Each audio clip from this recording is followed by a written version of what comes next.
Hi guys, in today's review will be on this all new tooled HORNBY locomotive. And this HORNBY locomotive is one I've been hoping HORNBY will do for a while since they released the railroad range of the P2, Cock of the North. And this is the streamlined version of the P2 with the Bugatti nose at the front. And this is Lord President number 2003. The product code you need for this is R3985. It's DC ready and it takes a 21 pin connection, and it comes in HORNBY's new style boxing that you get. This was announced a few years ago, I think around 2022, 2021, along with a few other ones and the Preserve one that they are building. So let's get into the review and see if it's worth the money, shall we?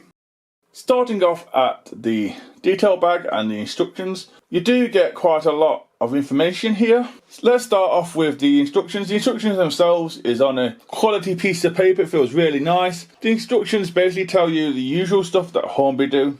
The running in, the electrics, the motor, the chassis, and occasionally it might have fluff in the pickups if you run it too much on carpet and other stuff, debris from hair and cats maybe on your layout. Cleaning of the tracks.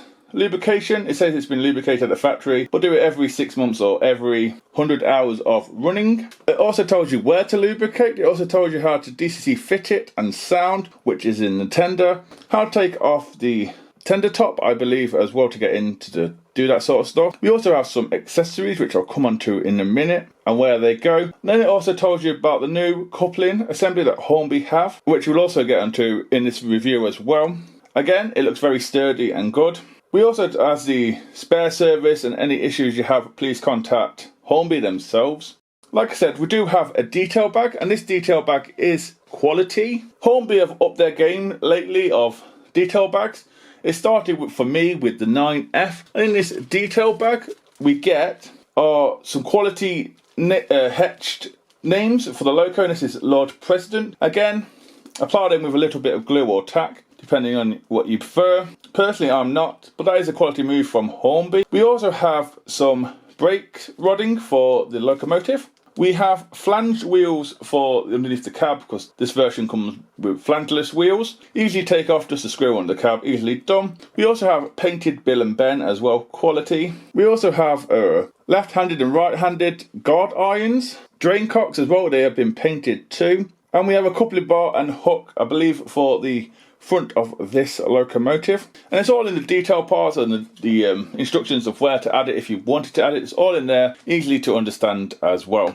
As we now move on to the front of the locomotive, the front of this locomotive does have metal sprung buffers, and they are quite soft, quite easy. It's a premium touch, that is. We also have a hole for the spare coupler. Mine hasn't got one in the detail bag, which is a shame, but I have a few spares knocking around. We also have irons to knock stuff off the tracks as well. Like I said, it has sprung buffers. The buffer beam and housing is in a black. We do have a number on the buffer beam, which is the number of this locomotive. And this locomotive is 2003. We have a few rivets dotted around there as well.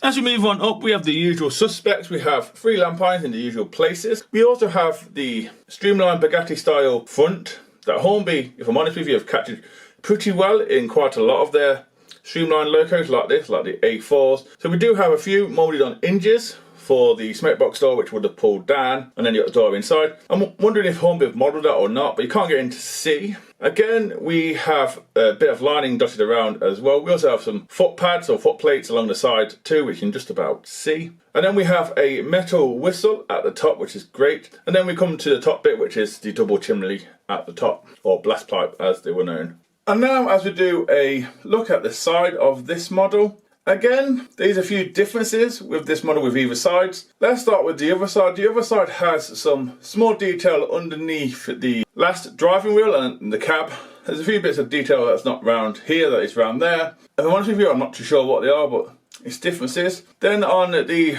running board of the locomotive, just above the wheels, there's a few less pots round that side, and lubrication pots, sanding pots, I'm guessing. They're all around there. There's a few more around this side. And obviously around this side, we do have the metal, I believe it's a metal reversing rod, which is a great touch by Hornby. It's a premium touch actually. Let's start with the wheel configuration of this model. This model is a Mikado wheel arrangement by Sir Nigel Gresley, which means it's a 282 wheel arrangement. And for me, it looks the part. I know the valve gear is different to other models that Hornby do of the P2. Again, it's all metal. There's the odd little bit of plastic, but not much, it's all metal. We also have some lining on the wheels. Where the covers are for the wheels in the centre, they have lining as well. There's also lining around the, I want to say, splasher on the front wheel. It's black with a little red lining around, which is, I like it, it's great. And we have a few more lubrication pots and oil pots and sanding pots on top here as well. The livery of this locomotive, I believe, is either apple green or Doncaster green, if I have that correct. And we have a mixture of lining that, depending where you look, is a mixture. So it's mainly, I believe, white, black and white on the boiler, around the chimney, around the windows. But near the wheels where it's black, I believe it's red. There is an air gap in the centre. We do have a steam pipe, I believe, running along the boiler. Again, it's picked out in green, but at the end it's got a copper feel to it, which is done pretty well. And then we have a small handrail which bends at the front of the locomotive like it does on an A4. There are a few lubrication pots and washout plugs as well. If you might have noticed, there's no dome on this locomotive at all. It looks a little bit odd. We do have lining around the windows. We also have lining around the pony truck underneath the cab, which is great. I believe the chassis is die-cast. As we move up, again, we have a washout plug, I think a builder's plate, and then we have the number of this locomotive, which I've said before, which is 2003. And then at the front, we have a nameplate, which is Lord President, if I have that correct. And if you want to add the etch ones, they're in the detail bag again. It looks stunning around it. If I've missed anything, I do apologise. I know there's a few steps underneath the cab as well. As we move on to the part in most reviews that people look forward to in a modern day review, and that is the features in the cab and the cab detail. And Hornby have not let us down yet again with this cab. This is fantastic. This being a modern one, like I said, it does have a flickering or glow firebox on analog, which is great, and it probably flickers on DCC fitted and sound and all that good stuff.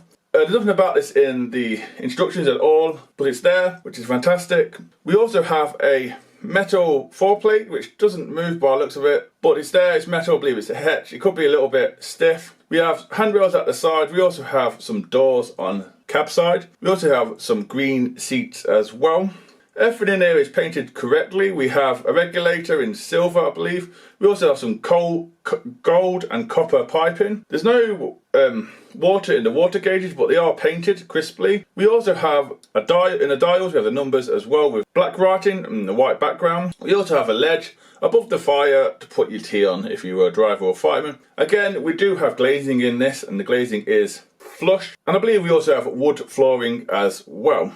If you look carefully, you can see the new connector that Hornby use for tender to loco, which I'll go into in a minute. But as the cab goes, that is highly impressive. Moving on now to the front of the tender, I want to call it. The front of the tender, you can see a clip sticking out. That is for the connection, which, like I said, we'll go into in a minute. We also have a hole as well, which I assume might be for a water pipe or something like that, from loco to tender. We do have some more doors on the tender. Again, these are all in green. We also have some lining around the top of the tender as well. I think it's a white bit of lining. We have a few bits of hinges as well. We have a few bits of stuff for the firemen to play with. A few handles. They're all painted black. We have a chute again in black. There's a few cupboards as well. And again, we have more handles for the crew to get up and down, which I believe are metal. It's quite a highly detailed tender and front of loco. To connect loco and tender, it's just simply you push to hear a click. Hornby have got rid of the plug and wires and screws, which was okay, I quite liked it, but here goes. This is what it says to do in the instructions. So you have basically a clip hanging out and a bobble. You just push it together. It should be a little bit easier. And then you hear a click. It does take a little bit of fiddling out, but once it's done and it's permanent connected as well. And the loco came like this out the box. So yeah, it's all good. As we move on now to the side of the tender, to me, both sides of the tender are exactly the same. We do have metal handrails for the crew, or grab irons for the crew to go on and off. We also have some steps as well. Delivery, like I said, for this tender matches the locomotive, which I believe is either apple green or Doncaster green. And we also have white, black and white lining, and there's a bit of white lining dotted around the tender too. In the centre, like a lot of the locomotive, we have crisply applied LNER correct writing and font with a little bit of shadowing going on as well. Failing that, it's very basic. As we move down, like I said, we do have steps. I believe it is die-cast down here. It seems quite heavy. We also have some lining around the axle boxes and springs. You can also see the wheels too. Then on the other end, we have some more steps as well.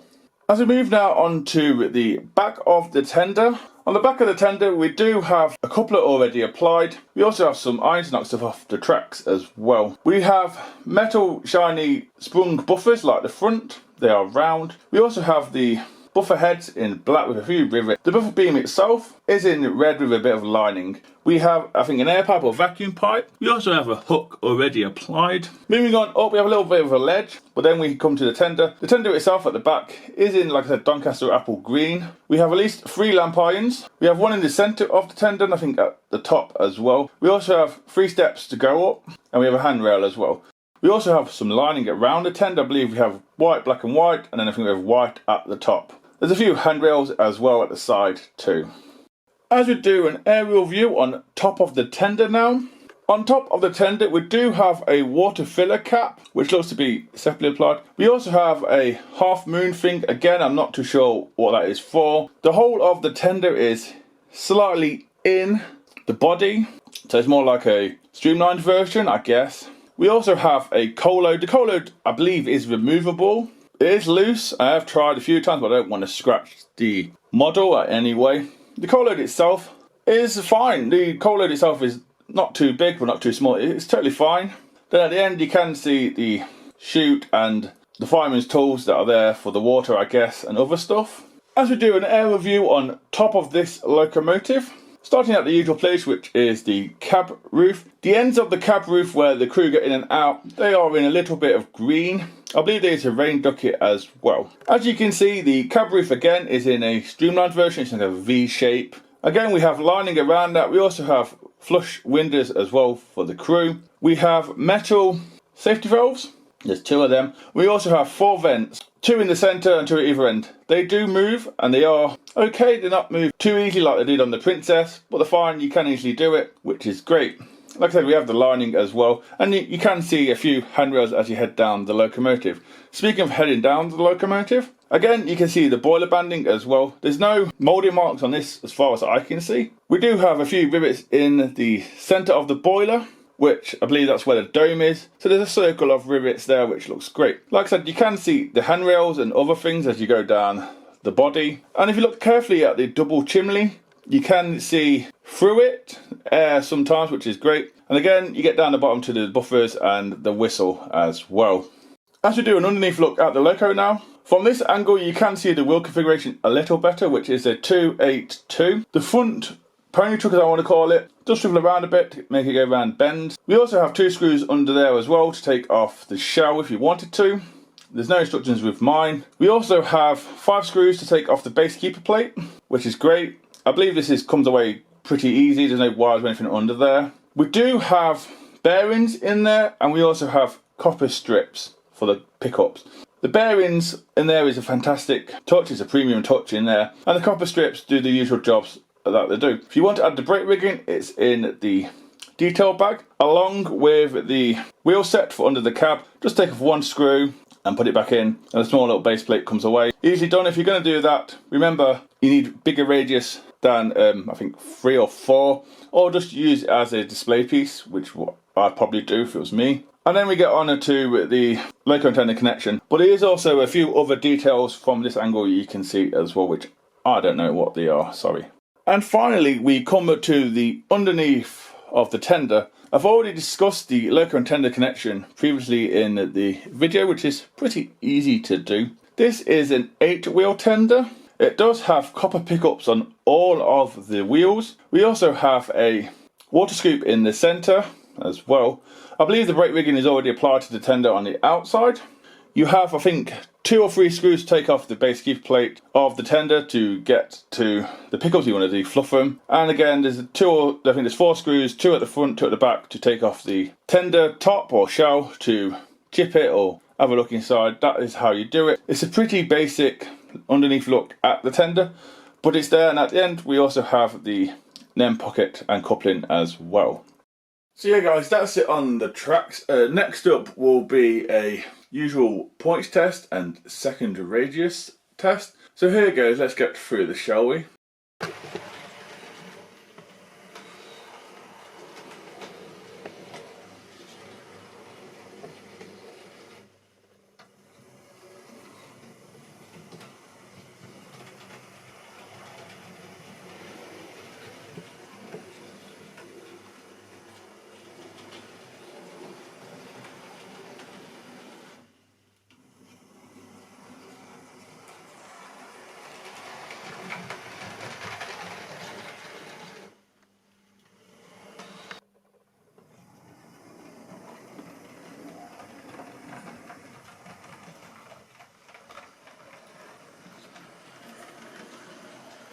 What's that? 28?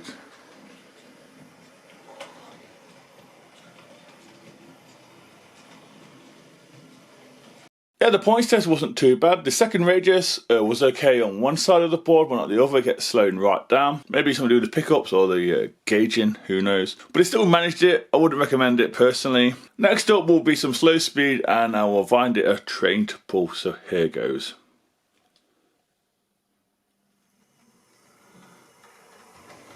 It's not bad. We're talking about 20. It's not bad.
So yeah guys, that's the end of the running session and the review. Before I give my opinion on this locomotive, the train it was pulling was some railroad Hornby teak coaches. It looks fine with me. Only 3 of them though. So the price for this I got mine directly from Hornby. The price on Hornby's website for this is $254.49, but I didn't pay that price. I used my reward points that I had when I bought my Somerset and Dorset coaches to pay for this, and this brought it down to the price that the model shops around the UK are selling it for. So it was about $230 I paid for mine with the reward points I used, which is a great price if I'm honest with you. Like I said, model shops around the UK, it's around the $230 mark for this and the other variants that Hornby have released. Is it perfect? No. It can't do second rages. I don't know if it's meant to do second rages. Most of Hornby's do second rages, but mine seems to slow right down. It also slows right down in reverse as well. And there was a front coupler missing in the detail bag. But are you really going to run this on second radius track? Possibly not. It does look a little bit silly, but possibly not. The option is there. And some people don't like the front coupler, but it would have been nice if to check the detail bag just to see if it was there. Like I said, I have spares, and I will probably contact Hornby over it because it should be in there. Apart from the second radius, it seems to run perfectly fine. No issues whatsoever. There's a few features that I wasn't expecting Hornby to have with this, which is the new style loco tender connection and a glow or flickering firebox in the cab. The loco is full of lots of detail. Even though it looks basic on the outside, it has lots of detail everywhere you look. There's probably a few bits I have missed. And it seems to run pretty smooth. I had it going around my third radius, about 25 to 26 on my Gauge Master Combi controller. Happily to run around with that. It can pull more than my 3, but with mine being so small, I thought 3 looked okay. Now the question is, would I recommend this to people? It all comes down to your preferences, your taste in steam or modern railways. I understand that the Prince of Wales Preserve one will probably appeal to a lot more people than this. This will probably just appeal to LNER fans or Streamlined fans, if I'm honest with you. The price is okay for quite a big locomotive. It's almost the size of a 9F. So yeah, I can't really recommend it or not. It's really down to you if you want one or not. Rods and stuff, common rods and stuff going around, they look great. I can watch them all day going around. Like I said, Hornby have done a stunning locomotive here. I like it. Hornby have definitely got the shape of this locomotive correct. And the colour as well, delivery looks fantastic. This one is definitely probably my top 3 all-time favourite models I have in my collection. It does look a stunning locomotive or model. It's a thumbs up for me because it's LNER, but it's just generally thumbs up. So hopefully guys, I'll see you in the next review. Please let me know your opinions on this model, and please take care and goodbye.